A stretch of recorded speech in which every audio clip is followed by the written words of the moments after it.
थोड़ा अफसोस के साथ कहना पड़ रहा है, अभी के जो नया जनरेशन है यहाँ की मूल संस्कृति से हटते जा रहे हैं। नक्सल प्रभावित क्षेत्र में और साहित्य को बढ़ावा देना कितना कठिन है? बहुत सारे इंसान आपको मिलेंगे, आप कहते कुछ हैं करते कुछ हैं। आपकी नज़र में एक अच्छा लेखक कैसे तैयार होता है? तो यहाँ महिलाओं का खुलापन बहुत कम था और सबसे बड़ी संघर्ष ये था कि उनके लिए अपना आसमान चुनना, और आसमान चुनने का अवसर नहीं। जिंदगी में उपन्यास ने आपको क्या दिया? इसलिए महिला होने के नाते और ज़्यादा चुनौतीपूर्ण है कि शब्दों का कहीं हेर फेर हो गया तो कहीं गलत असर ना पड़ेगा।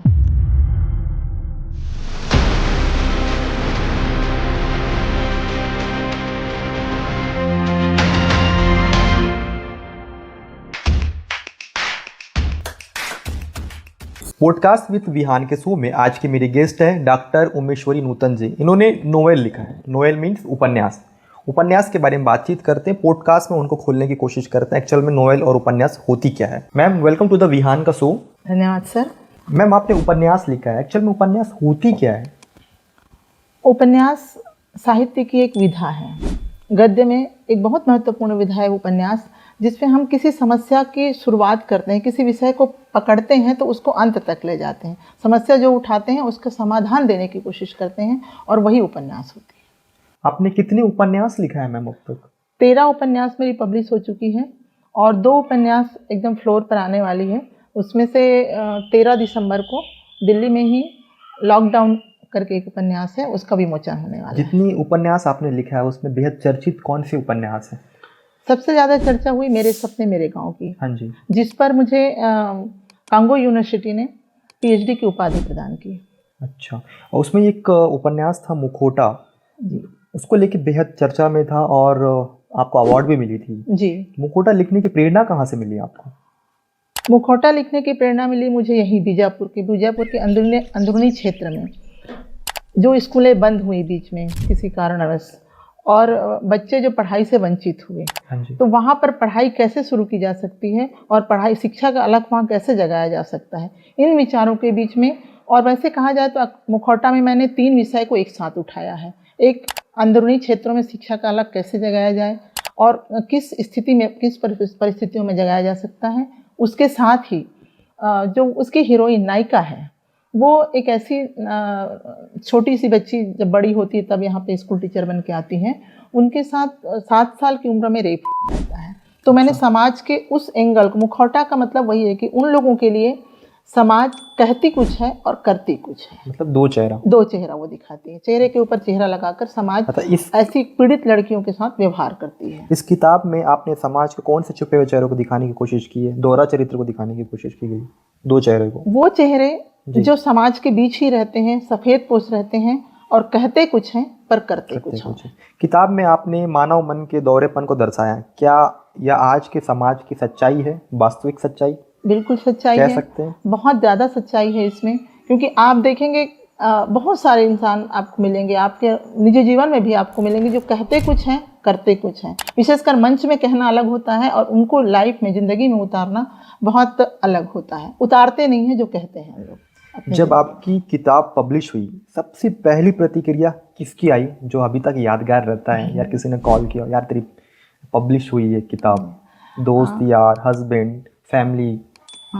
फैमिली से तो खैर आई जो भी आई, लेकिन मेरे लिए बहुत सुखद रहा। इस क्षेत्र में उस समय मैं नई भी थी। हाँ जी। और कुटरू के महाराज के नाम से जानते थे, भूतपूर्व सांसद थे दिग्पाल शाह जी, जिनका मैं सिर्फ नाम सुनी थी, और उन्होंने कहीं से मेरी पुस्तक पढ़कर, उपन्यास पढ़ के मेरे घर आकर उन्होंने जो मुझे कहा कि आपने बहुत अच्छा विषय चुना है और तुम लिखते रहना। आदरणीय स्वर्गीय दिग्पाल शाह जी, जो भूतपूर्व सांसद भी रहे। अच्छा, सांसद भी रहे। अच्छा, उन्होंने आपको पर्सनली आकर उन्होंने कहा। हाँ जी। वही सामने, घर के सामने बुलाया। मैं भी डर गई कि कौन बुला रहे हैं। हाँ। पर वो मुझे मेरे उपन्यास पे रिएक्शन देने के लिए बुलाया था और बहुत ही अच्छा उन्होंने उनकी समीक्षा बताई मुझे। अच्छा। और जो मुझे बहुत प्रोत्साहित किया। एक महिला होते हुए इस क्षेत्र में काम करना अपने आप को आप कितना चुनौतीपूर्ण मानती हो?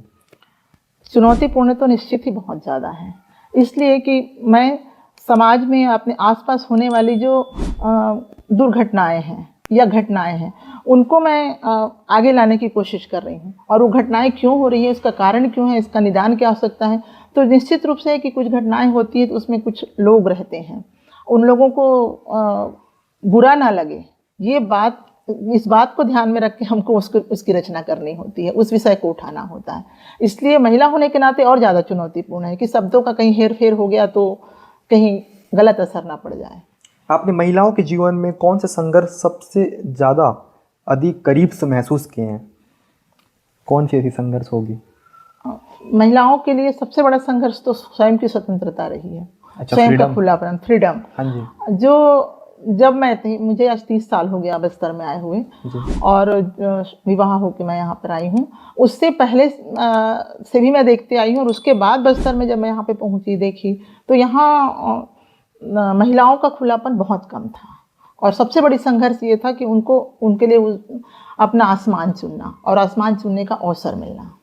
क्या आपकी लेखनी से समाज में बदलाव लाने की कोशिश की जा रही है या फिर हुई है ऐसा कोई? मैंने लेखनी उठाया इसीलिए है कि समाज में बदलाव ला सकूं। अच्छा, बदलाव की नहीं गाथा की यदि शुरुआत हो। मैं सोचती हूँ कि मेरे उपन्यास को पढ़कर जिस बात को मैं कहना चाहती हूँ उसको 100 लोग पढ़ते हैं और 10 लोग भी समझ जाते हैं उसको, या उसके 10 लोगों में भी बदलाव आती है, तो मैं सफल हूँ।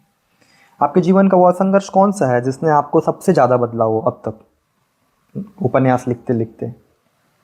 बस्तर में आना, खुद को शादी होके भावुक बस्तर महसूस में किए? आना। जी, मैं यहाँ आकर एक तो बहुत दूर हो गई मायके से, और मतलब उस समय दूर संचार की व्यवस्था नहीं थी, यहाँ पर यात्रा व्यवस्था भी उतनी अच्छी नहीं थी, तो यहाँ कब की बहुत, बात होगी? सन ये 1994 की बात है। 94 में आप बस्तर आए थे? जी उसके बाद से अब तक यहीं हो? जी, यही हूँ और यहीं के रह गई, और सब बहुत अच्छा है बस्तर। आपकी नज़र में आज की युवतियाँ जो न्यू जनरेशन है, जी, तो उनको सबसे बड़ा चैलेंज क्या लगता है आपको? उनके लिए अब तो चूंकि बहुत प्रोत्साहन मिल गया है नारी स्वतंत्रता को, नारी विमर्श पे बहुत बातें भी हो रही हैं, तो खुला आसमान तो उनको मिला हुआ है, पर खुले आसमान में उड़ने के साथ साथ अपनी संस्कार और संस्कृति को ना भूलें, ये सबसे बड़ी चुनौती है आज की युवतियों के लिए। आपकी लेखन शैली में भावनाएं होती है, इतनी गहरी है क्या? आप स्वभाव से भी उतने ही भावुक हैं जितनी गहरी आपकी लेखनी होती है, उपन्यास होती है? खुद को कैसे महसूस करते हैं? मैं, जहाँ तक मेरा सवाल है, मैं ये सोचती हूँ कि लेखक लिखता वही है जो सोचता है, जो अनुभव करता है, और जब हम भावुक होंगे तभी भावनाओं को रचित कर पाएंगे। लिखते लिखते उस भावना में खो जाते हैं? खो जाते हैं, बिल्कुल। मैं आपको बताऊं कि मैंने जब तुम्हारे लिए लिखा, जी। और वहाँ पे एक समय ऐसा आता है जब नायिका बहुत चिल्ला चिल्ला कर रोती है जी। जंगल में जाकर, हाँ जी। अपनी दुख को किसी के सामने प्रकट नहीं करती, तो वहाँ जाके रोती है। मुझे कुछ नहीं मिला, मैं उसको लिख रही थी, तो मैं अपने छत पे जाकर जोर जोर से चिल्ला चिल्ला कर रोई, इतना मैं भावुक हो गई थी। आपके जीवन में आत्मविश्वास का मतलब क्या है? आत्मविश्वास मतलब अपनी, कितनी मायने रखता है एक पर्टिकुलर जीवन में आत्मविश्वास, जीवन में आगे बढ़ने के लिए? बहुत मायने रखता है। आत्मविश्वास है तभी आप आगे बढ़ पाएंगे, और आत्मविश्वास निश्चित रूप से पढ़ाई से आती, शिक्षा सबसे बड़ी एजुकेशन है जो आत्मविश्वास लाता है। शिक्षा नहीं है तो आत्मविश्वास की कमी निश्चित रूप से होगी। शिक्षित व्यक्ति ही आत्मविश्वास से भरा हुआ हो सकता है। हाँ, बस्तर जैसे बीजापुर इलाकों में सोच और जो आपकी लेखन से लोगों को कितना प्रभाव पड़ सकता है या पड़ा हो? जैसे आपने कहा कि सांसद एक पढ़ के आपके बधाई देने के लिए आए थे, कितना प्रभाव पड़ा होगा जितना आपने अभी तक लेखन लिखी? जो भी पढ़े होंगे, जैसे मेरे सपने मेरे गांव एक उपन्यास है जिसमें मैंने किसानों पे लिखा है, एक कृषक पे लिखा है कि एक कृषक होना बहुत सौभाग्य की बात। हमारे पास जमीन है तो हम कुछ भी कर सकते हैं, बेरोजगारी वाली समस्या है ही नहीं। तो मैंने देखा है बहुत सारे, कम से कम 10 से 12 लोगों को तो मैं जानती हूँ जिन्होंने उपन्यास पढ़कर कृषि के क्षेत्र में अपना जीवन सफल किया है, अपने रोजगार चुना है। नक्सल प्रभावित क्षेत्र में और साहित्य को बढ़ावा देना कितना कठिन है? बहुत ज़्यादा कठिन, क्योंकि हर एक शब्द के साथ सोचना पड़ता था। कि जैसे मैंने मुखौटा लिखा, उसमें नक्सलियों का जिक्र है, अंदरूनी क्षेत्र में शिक्षा का कि प्रचार प्रसार कैसे हो, लोग शिक्षित कैसे हो, वहाँ पे है। एक तो मैं सरकारी नौकरी में हूँ, तो मुझे ये भी सोचना पड़ता है कि मेरी लेखनी से कुछ ऐसा ना लिखा जाए जो सरकारी नौकर को शोभा नहीं देता है या सरकारी नौकर को इजाज़त नहीं देती है। उसके साथ साथ हम जिस क्षेत्र में रहते हैं वहाँ की जो समस्याएं हैं उसको भी ध्यान में रख के रचना करनी पड़ती है। व्हाट यू थिंक, आज की जो पीढ़ी है बस्तर की संस्कृति को समझ पा रही है? आप क्या सोचते हैं? What you think? थोड़ा अफसोस के साथ कहना पड़ रहा है कि अभी के जो नया जनरेशन है वो इससे हटते जा रहे हैं, यहाँ की मूल संस्कृति से हटते जा रहे हैं। इसलिए मैंने कहा कि हमें खुला आसमान चाहिए, हमें रोजगार चाहिए, हमें उन्नति भी चाहिए, लेकिन अपनी संस्कृति और संस्कार से ना हटे, तभी हमारी उन्नति सार्थक होगी। क्या लगता है एक युवक को सक्सेसफुल होने के लिए प्यार के पीछे भागना चाहिए या पैसे के पीछे भागना चाहिए? क्या कहेंगे आप? मुझे ऐसा लगता है कि एक युवक को वास्तव में सक्सेस होने के लिए दोनों चाहिए। यदि उन्हें प्यार मिल गया तो पैसा भी मिल जाएगा, क्योंकि प्यार मिल गया तो दोनों मिलकर संघर्ष कर लेंगे और पैसे अपने आप आ जाएंगे। थोड़ा डिस्क्राइब करिए तो। मैं कहूँगी कि प्यार के पीछे भागना चाहिए, यदि प्यार सच्चा है तो। क्योंकि प्यार करते हैं तो एक दूसरे से दोनों मिलकर मेहनत करेंगे और फिर पैसे आ जाएंगे। अगर लॉयल्टी ना हो तो? लॉयल्टी ना हो तो फिर प्यार ही नहीं है। अच्छा, वो प्यार ही नहीं है। यदि लॉयल्टी नहीं है तो प्यार नहीं है। जो लोग लिखना चाहते हैं लेकिन शुरू नहीं कर पा रहे, आप क्या कहना चाहेंगे? बहुत से लोग होते हैं सोचते हैं कि हम लिख सकते हैं, उसके बाद भी उनकी जो जिज्ञासा है वो बढ़ नहीं पाती, अभिलाषा जो है वो खत्म हो जाती। क्या कहेंगे? जो सोचना और लिखना दोनों जमीन आसमान का फर्क नजर आता है। बहुत फर्क होता है, क्योंकि मैंने कहा लिखने के लिए तो पढ़ना पड़ेगा। जब तक आप पढ़ेंगे नहीं तब तक अच्छा लिखेंगे नहीं। और लिखने के लिए आप जो व्यक्ति जिसके मन में उबाल है लिखने का, वो तो लिखेगा ही। भले ऐसा हो सकता है कि पब्लिश ना हो, जैसे मैं लिखती रही। आपको बताऊं, मेरे पास इतने 32 उपन्यास लिखे हुए पड़े हुए हैं, जब मैं पब्लिश नहीं हुई थी उससे पहले का। अच्छा। क्योंकि यहाँ बस्तर में और कुछ करने के लिए था नहीं, तो मैं वही करती थी अपने लिए। तो भले वो छप नहीं पाया, पर लिखने वाला लिखना नहीं छोड़ता है। पर मैं ये कहती हूँ कि यदि आप लिख रहे हैं तो जरूर लोगों के समक्ष उसको प्रस्तुत कीजिए। युवाओं को पढ़ने की जो आदत है वो कैसे अपनानी चाहिए? सिटिंग, आपको पढ़ने के लिए एक निश्चित समय निर्धारित करना होगा। उस समय में चाहे आसमान इधर से उधर हो जाए, लेकिन आपको पढ़ाई नहीं छोड़नी है। उस समय आपको पढ़नी ही है। ये युवाओं के लिए भी है, और चूँकि मैं अभी प्रिंसिपल हूँ स्कूल की, सेजेस की, तो मैं बच्चों के लिए भी यही कहती हूँ। जब तक पढ़ने के लिए बैठने की आदत नहीं होगी, तब तक आप ना तो आगे कुछ कर पाएंगे, ना पढ़ पाएंगे, ना लिख पाएंगे। कैसा टाइम मैनेज करनी चाहिए युवाओं को पढ़ने के लिए? जरूरत नहीं है, इच्छा शक्ति की जरूरत है। मैनेज अपने आप हो जाएगा समय का। आपकी नज़र में एक अच्छा लेखक कैसे तैयार होता है? कैसे? हाउ? अच्छा लेखक बनने के लिए जाहिर से एजुकेशन तो जरूरी है, एजुकेटेड होना जरूरी है, लेकिन उनमें भावनाएं होनी चाहिए। उनको समाज के प्रति, देश के प्रति, लोगों के प्रति प्यार होना चाहिए उनके मन में, तभी वो एक अच्छा लेखक बन पाएगा। आज के समय में किताबें सोशल मीडिया से कैसे मुकाबला कर रही है? दोनों के तुलनात्मक, दोनों चीज़ें बहुत अलग है। जिस तरह दोनों बहुत अलग हैं, इसलिए मैं सोचती हूँ दोनों की कंपटीशन भी नहीं है, क्योंकि पढ़ना एक अलग चीज़ है और सोशल मीडिया में देखना, सोशल मीडिया में जो चीज़ रन हो रही है उसको देखना, प्रतिक्रिया थोड़ी देर के लिए व्यक्त कर देना। सोशल मीडिया बिल्कुल कम समय के लिए है, जबकि किताब दीर्घायु है।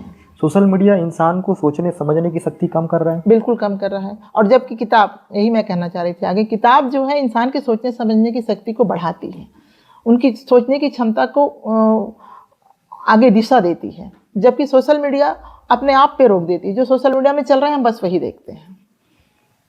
आपकी ज़िंदगी का वह पल कौन सा है जिसे आप आज भी नहीं भूल पा रहे हैं शादी होने के बाद से अब तक? कौन सी ऐसी पल है? मेरी विदाई के समय मेरे पापा का रोना। अच्छा। वो बहुत रोए थे, और मुझे आज भी याद है कि जब मैं कार में बैठ गई थी विदाई के बाद, और आधी कांच खुली हुई थी, तो वो आधी कांच से अपने दोनों हाथ डालकर वहाँ मतलब मुझे आशीर्वाद दे रहे थे कि मैं तुमको बहुत दूर और जंगलों में भेज रहा हूँ, तुम माफ़ कर देना मुझे। ये कहकर वो जो रो रहे थे उसको मैं कभी नहीं भूल पाऊँगी। और वो वही पल है, मेरे पापा ने मुझे यहाँ भेजा बोल के आज मैं इतने सक्सेस हूँ और इतने प्यारे बस्तर की मैं आज बस्तर में रहती हूँ। क्या कोई ऐसा व्यक्ति है जिसने आपकी ज़िंदगी पूरी तरह बदल दी? कौन? जाहिर सी बात है, मेरे हस्बैंड। अच्छा। क्योंकि मैं जब यहाँ आई तो मैं सिर्फ ग्रेजुएट थी, और अभी मैं PhD हूँ, 2-3 सब्जेक्ट में मेरा MA है, B.Ed मैंने यहीं आके किया। ये सारी पढ़ाई मैं उन्हीं के प्रोत्साहन से कर पाई। इसीलिए मैं समझती हूँ कि मेरे पापा के बाद सबसे बड़ा हाथ जिनका है मेरे जीवन को बदलने में, वो मेरे हस्बैंड का है। किस तरीके से बदला आपके जीवन को? जैसे मैंने थोड़ा अभी सा कहा, डिस्क्राइब करें। जैसे मैंने अभी कहा कि उन्होंने पढ़ने लिखने के लिए पूरी छूट दी मुझे, खुला आसमान चाहिए उड़ने के लिए, तो मुझे उड़ने के लिए उन्होंने पूरा खुला आसमान दिया, कहीं कोई रोक टोक नहीं। मैं ये मानती हूँ कि उन्होंने ये करो, ये ना कर, ये करो, या ऐसे करोगे तो ये अच्छा होगा, ये उन्होंने मुझे नहीं कहा, प्रोत्साहित नहीं किया, लेकिन सबसे बड़ी बात यही रही कि उन्होंने रोका नहीं मुझे। बस्तर में लेकिन अक्सर लोगों को रोका जाता है। हाँ, बिल्कुल कई रोका महिलाओं जाता को है। एक सीमा मतलब तय की जाती है, उस सीमा के बाहर जाने नहीं दी जाती। बिल्कुल बिल्कुल, बस्तर में ही नहीं, अर्बन एरिया में भी देख लीजिए, और एरिया में भी बड़े लड़कियों को उतनी खुला छूट नहीं मिलती। हाँ, बिल्कुल छूट नहीं मिलती है महिलाओं को। और जबकि वो खुद, हम दोनों की एजुकेशन बराबर थी, मैं ग्रेजुएशन के दौरान यहाँ पे आई, उसके बाद भी उन्होंने मुझे छूट दिया।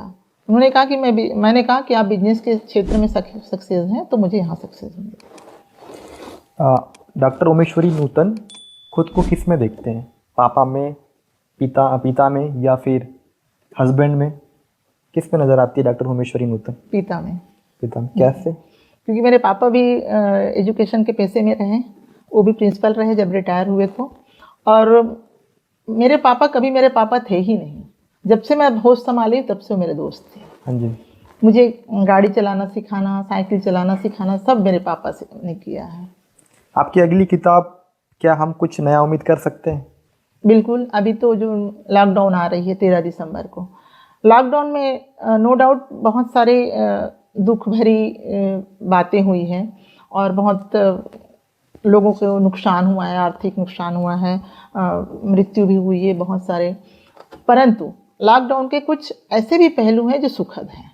मैंने अपने लॉकडाउन में के जो उपन्यास प्रकाशित होने वाली दिल्ली में 13 दिसंबर को, उसमें लॉकडाउन के उस सुखद पहलू को भी प्रदर्शित किया है। उसके तुरंत बाद संभवतः फरवरी के आसपास मेरी एक और उपन्यास आ रही है, भंगिन प्रेमिका, जिसको लेकर मैं बहुत ज़्यादा उत्साहित हूँ। जिंदगी में उपन्यास ने आपको क्या दिया? आप मुझसे बात कर रहे हैं, ये बहुत बड़ी बात है मेरे लिए। लोगों को बहुत प्यार मिला उपन्यास लिखकर। मैंने उपन्यास जिन्होंने पढ़ा मेरा, उनसे मुझे बहुत प्यार मिला, मेरी भावनाएं लोगों तक पहुंची, ये मेरे लिए बहुत बड़ी बात है। बहुत बड़ी उपलब्धि मान रहे हैं। हाँ, बहुत बड़ी उपलब्धि है। जिंदगी ने आपको अब तक सबसे बड़ा सबक क्या दिया हो, जो हमेशा रिग्रेट करते हो? ऐसा कोई क्षण? मुझे लगता है कि जब हम कुछ करना चाहते हैं और हमको आत्मविश्वास हो कि वो हम सही करना चाह रहे हैं, तो जिद कर लेना चाहिए इंसान को। ये मैं इसलिए कह रही हूँ कि मैं प्रशासनिक सेवा में जाना चाहती थी ग्रेजुएशन के बाद, लेकिन ग्रेजुएशन के समय जैसे कि सामाजिक हमारे रीति रिवाज है, उस हिसाब से शादी कर, मेरे पापा का कहना था कि बेटा तुम जो भी करना हो ससुराल में जाके करना। हम ग्रेजुएट करा दिए, अब तुम अपने ससुराल में जाके करना। तो उस समय मुझे लगता है कि मैं जिद करती यदि कि नहीं पापा मुझे प्रशासनिक अधिकारी बनना है, मुझे 3 साल का समय दो, तो निश्चित रूप से मेरे पापा मान जाते, लेकिन मैंने जिद नहीं की। इसलिए मुझे ऐसा लगता है कि जब ऐसा समय आए तो जिद कर लेना चाहिए। कोई कोट है, कुछ कहना चाहते हो हमारी ऑडियंस जी बिल्कुल कहना चाहती हूँ, इसी के माध्यम से बताइए। कि सफलता उन लोगों को मिलना निश्चित है, सफलता उन लोगों को मिलना निश्चित है जो मंजिल को नहीं बल्कि रास्ते को अपना मानता है। मंजिल को नहीं, रास्ता को अपना मानता है और रास्ता पर ही भरोसा करता है, उनको मंजिल मिलना निश्चित है। यदि उसको ऐसी कोट की तरह कहूँ तो कहूँगी कि बच्चे को सफलता के लिए मंजिल को नहीं चुनना चाहिए, रास्ते पर भरोसा करना चाहिए। It's too good ma'am, thank you. तो विहान के पॉडकास्ट में मेरे साथ डॉक्टर उमेश्वरी नूतन जी थे। इनके साथ हमने खुलकर बातचीत करने की कोशिश की, एक्चुअल में उपन्यास होता क्या है और उपन्यास में क्या लिखी जाती है, उपन्यास में किसके जीवन पे बात होती है, क्यों बात होती है, सच्चाई पे बात होती है, किस लिए बात होती है। हमने विस्तार से विहान के पॉडकास्ट में बातचीत करने की कोशिश की। अगली रिपोर्ट में जल्द मुलाकात होगी, तब तक के लिए बने रहे विहान का पॉडकास्ट। शुक्रिया।